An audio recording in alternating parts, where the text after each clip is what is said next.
Il faut bannir le français des cours de langue.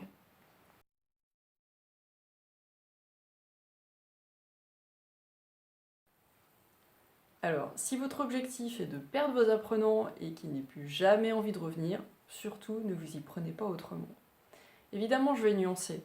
Bannir le français, ok dans l'absolu, mais en fait, c'est pas comme ça qu'on va apprendre, et surtout pas avec des adultes. Alors, moi, je travaille avec des adultes, donc c'est pour ça que je parle de ce type d'apprenants. Il ne faut pas oublier que l'adulte, par rapport aux langues étrangères, il y a souvent de l'appréhension à s'exprimer, et du coup, il a toujours un peu peur de ce qui va se passer dans son cours de langue, et de se dire, oulala, là là, si je peux même plus parler français, ça risque d'être compliqué. Et de s'enfermer dans un mutisme si il y a un moment où il comprend plus et qu'il se dit de toute façon je peux rien faire d'autre puisque j'ai pas le droit de parler en français. Donc il faut faire attention à ça. Moi je préfère travailler par séquence où le français est interdit, ok, mais sur un temps limité, qui va évidemment augmenter au fur et à mesure que les apprenants progressent dans la langue. Et on sait qu'à ce moment-là, effectivement, on n'a pas le droit de prononcer du français. Dans sa tête, on fait ce qu'on veut, mais on ne prononce pas de français. Et c'est beaucoup plus utile et beaucoup moins stressant pour les apprenants qui savent qu'une fois qu'on sera sorti de cette séquence-là, oui, on aura le droit de s'exprimer en français. Et c'est important, notamment s'il y a eu des blocages, des choses qui ont paru plus difficiles à ce moment-là, de pouvoir les exprimer. Et si vous n'avez pas le droit de le faire en français, à un moment donné, de toute façon, vous ne pourrez pas le faire. Donc il ne faut pas tomber dans l'effet inverse, se dire bon ok, du coup on reste en français le temps qu'ils aient acquis un certain nombre de choses et après on verra s'exprimer dans la langue étrangère.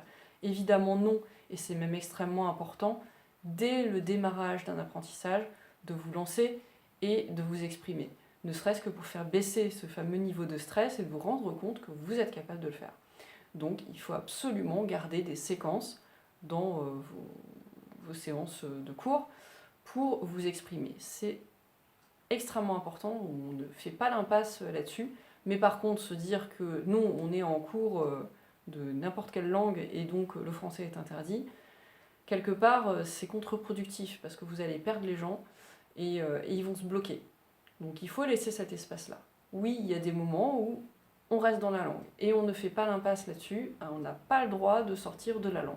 Et ça va durer peut-être 5 minutes au début sur le groupe, puis à la fin vous verrez qu'ils seront super à l'aise à faire 1 heure et demie et pourquoi pas davantage dans la langue étrangère. Mais parce qu'au fur et à mesure, déjà ils se seront rendus compte qu'ils sont capables de le faire, donc on aura fait baisser ce niveau de stress, et en plus ils prendront plaisir à le faire au fur et à mesure qu'ils apprendront de nouvelles choses.